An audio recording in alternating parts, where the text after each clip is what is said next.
اتفضل يا أبي.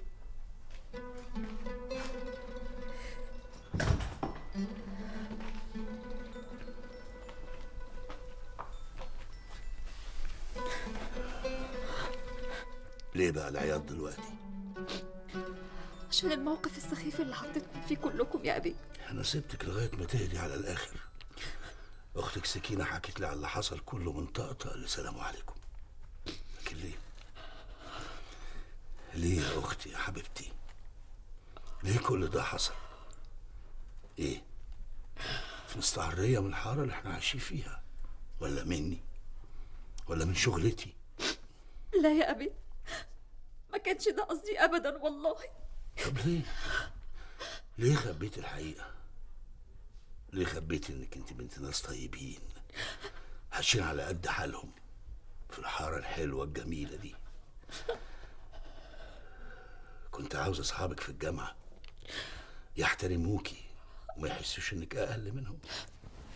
يا أبي والله أنا يا نوال يا حبيبتي يا اختي، البني ادم بيعيش في الدنيا دي باخلاقه ومعاملته الطيبه للناس وبخوفه من ربنا سبحانه وتعالى قبل الناس.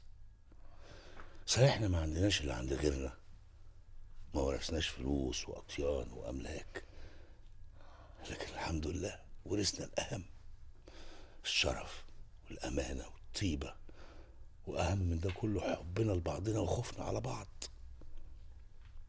نوال، لازم تعرفي ان اخلاقنا بتمنعنا من حاجات كتير، وكمان خوفنا من ربنا سبحانه وتعالى بيمنعنا من حاجات كتير. يا أبي أنا غلطت وندمت، وأرجوك تسامحني. انا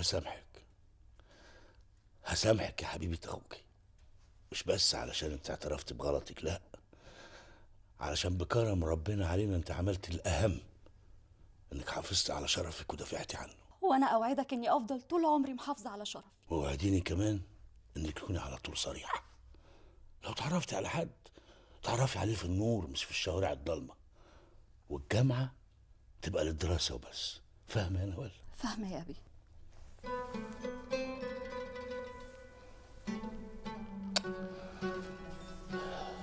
ربنا يوفقك يا بنتي، وربنا يسترها معانا دنيا واخره يا رب.